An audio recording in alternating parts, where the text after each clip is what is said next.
The new PlayStation handheld is real, and Ubisoft, yes, they're in trouble once again. And is the Switch 2 coming sooner than we all think? Welcome back to 128KB News. This is your quick bit of gaming news where we catch up in the world of gaming this week in this short news-like video.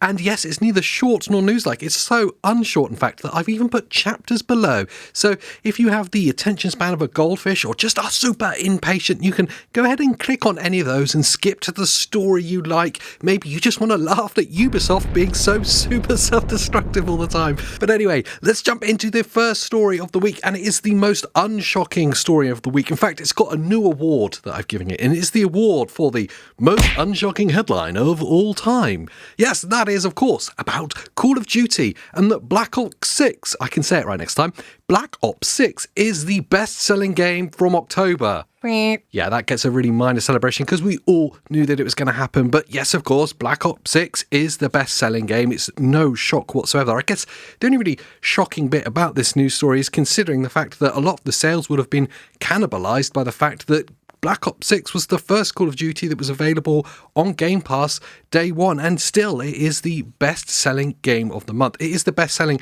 PlayStation game as well. Kind of unsurprising. What is interesting, though, is that the inclusion of Black Ops 6 into Game Pass has seen a 16% increase in video game subscription services. That's pretty cool. I think more than anything else, it's just a massive win for Activision in their post-Microsoft takeover era, and also, I suppose, a big win for Game Pass and Xbox themselves in owning this service and the Game Pass service. And if you haven't played it yet, and you've been out of Call of Duty loop for a long time, I suggest you do, because it's actually the best Call of Duty in a long time. And then on to my favourite company that make more bad headlines than my clickbait titles can allow for. And that is, of course, Ubisoft. Yes, out here for the last 20 years making bad smells. That's right, Ubisoft are in trouble once again. You can't make this stuff up. They just never seem to be out of the news, but here they are again, making more trouble, and this time it's with their own employees. They are once again being sued by their own staff. Yes. Now, this in particular is to do with their staff from Barcelona who are being forced to no longer work from home. This is a bit dull, I know, but they're being forced back into the office, and basically the union is suing Ubisoft. It's a bit dull, a bit long-winded. I'm not really that interested in it. The thing that I want to be interested in about with it is it's just kind of funny. Ubisoft are always in the news for bad stuff. They're just like a dumpster fire of a company at this point.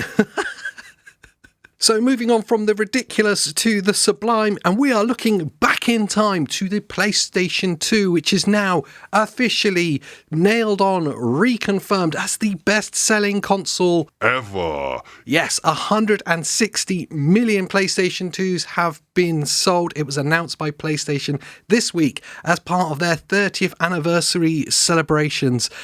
It kind of reconfirms the fact that it is the best-selling console ever, outselling the Nintendo DS, which hit in itself a massive 154 million units. It really is an incredible number. It's kind of mind-blowing.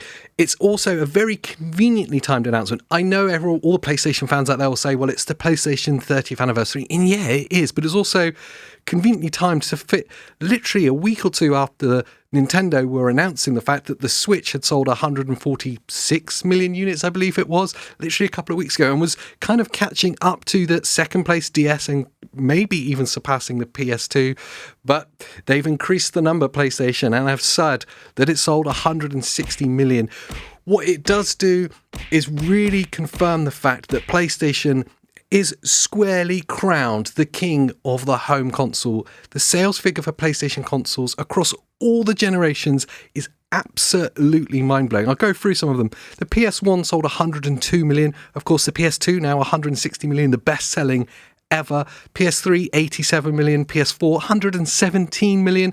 And the PS5 so far has sold 65 million units. It's utterly staggering how far ahead of particularly Xbox and Microsoft they are with it, and on the whole ahead of Nintendo, although of course there are some big numbers for Nintendo there as well. What's awesome to see around all of this is how Sony are celebrating their 30th anniversary with the PlayStation.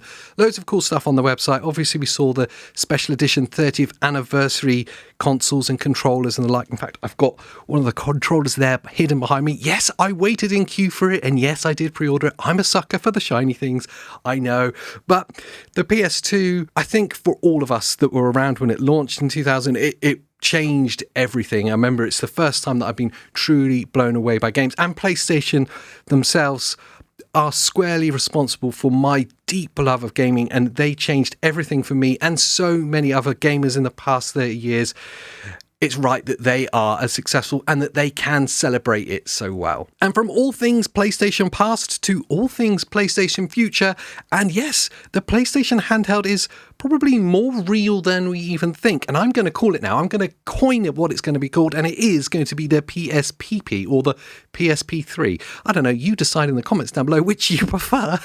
I definitely prefer the PP. But this is more PlayStation handheld news that are coming out in a report by Bloomberg, no other. I didn't even realize they covered video games, but there we have it, that Sony is gearing up to re-enter the handheld race proper with a dedicated handheld that can play games locally. I'm looking at you, PlayStation Portal, none of this grotty compromise of handheld streaming stuff, but I'll get to that a little bit later. The reported device is likely to be a few years away. We're hearing that it's going to be launched in line with the next generation of consoles, so the PS6 generation, and that PlayStation are simultaneously developing two chipsets for that generation, one with more power and performance for their actual dedicated home console, and then another for a handheld device. And the reports are that it's likely to be able to play PS5 games locally. That's pretty exciting. I'm on board with that. Now, this report goes on to talk about the PlayStation's desire to compete with the Nintendo Switch. It seems like they finally realised what made the Nintendo Switch so successful, and they are piling in on that. They want a bit of the handheld marketplace. Of course, we also saw the Steam Deck, and that's great kind of cult success, and the other PC handhelds that have now entered the market. And PlayStation want a bit of it. And I think all us PlayStation fans, we want to see it too. We want to see a return to PlayStation in the handheld space. So this is really exciting. What's interesting in this report as well is that they talk about the PlayStation Portal and the fact that originally it was intended to be a standalone console, something you could play games on locally. And at some point nearing the end of its development cycle, they decided to strip that back and just go for what we now have as this kind of grotty compromise, which is that streaming device. Although you can now stream games that you don't own on it via cloud streaming rather than games off your console. But they decided to shy away from it. But I think they kind of admitting that that was a mistake and that they should have entered the handheld race, or perhaps they're waiting for the kind of APUs to get powerful enough and cheap enough in order to have a consumer-aimed device for handheld gaming. What's increasingly obvious, the console wars is now going handheld. We've seen all the stories of Xbox that are definitely working on one, and now we're seeing obviously all the stories about PlayStation definitely working on. The Switch 2 is going to carry on the handheld things. Steam Deck continues to be so successful. Whether this is going to be a success or not obviously kind of depends on what titles are going to be available to play on it locally and its price point. And even then, would that be enough to sway you away from either the Switch 2 if you're a Nintendo fan, or even the Steam Deck if you're moved on into the Steam Deck territory? Is it going to be enough? I guess the problem to sway people from Steam Deck is the fact that that's an open system. It's open to pretty much all PC games, whereas PlayStation can be very much that closed ecosystem as they follow that kind of Apple route in their business. Nonetheless, it's really exciting to see that the PlayStation PP is coming. And can we have a drum roll, please, for the story that continues to offer very little substance, but the rumours won't go away.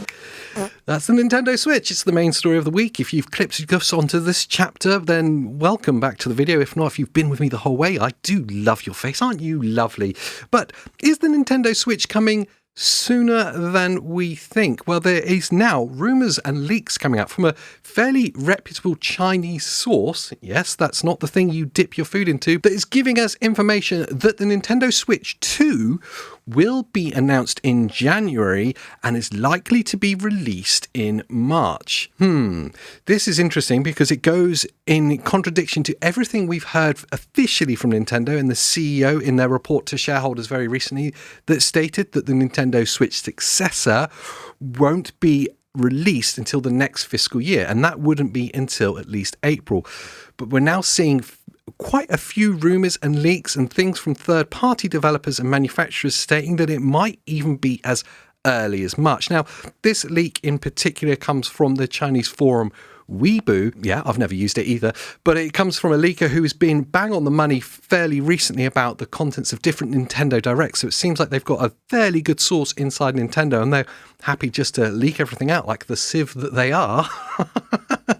They're stating a January announcement and a March release. It's quite interesting. I fully expect a January or February announcement. That seems quite a logical thing, but everything that we've heard so far from Nintendo officially is that it's going to be next fiscal year. They've repeated that statement multiple times. So for this rumor to kind of fly into contradiction to that doesn't really make sense. So I don't know how much credence to hold to it, but hey, I'm excited if it does happen. I'm all for a Nintendo Switch 2 in March. But that's not where the Nintendo Switch 2 news ends. No, there's even more. And this one is a little bit more concerning. There's reports that the new Nintendo Switch, when it does release, will only have 650,000 units available to sell worldwide. I don't know why I did a circle for that, as if you don't know what the world looks like. But 650,000 units worldwide is obviously not enough. I believe the Switch, in its first month of sales, it was estimated that it sold 2.75 million, 2.75 million units in its first month. So only having 650,000 units of the Switch 2 is obviously going to cause some really, really big problems. Primarily, it's going to be scalping.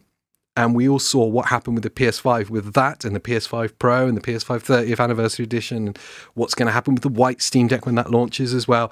There's going to be scalping galore with that. And there's also going to be hideous hardware shortages. How hard was it for all of you to get a PS5 in the first year? I know for me, I had to wait a whole 12 months, and I did almost take part in the scalping, in buying it from them, not selling it as a scalper. I'm not that evil.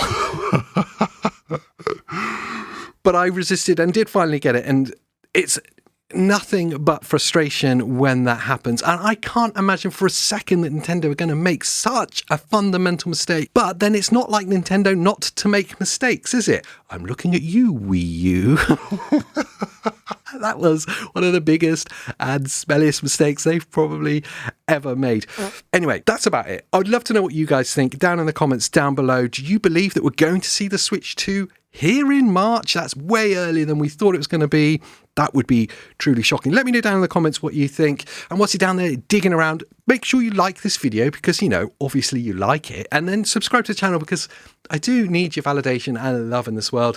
And then maybe consider watching another video from us here at 128KB. We're a lovely bunch and we do love you being here. Perhaps this one, the podcast where me and Andy talk about all things gaming. Oh, we have channel memberships open. Yeah, join the fun. Become the member and help support what we do here. I think it's only 9p and it's lovely. You get access to our Discord if I can sort it out, but I'll sort it out. Don't worry. Anyway, until the next time, I'll see you next time.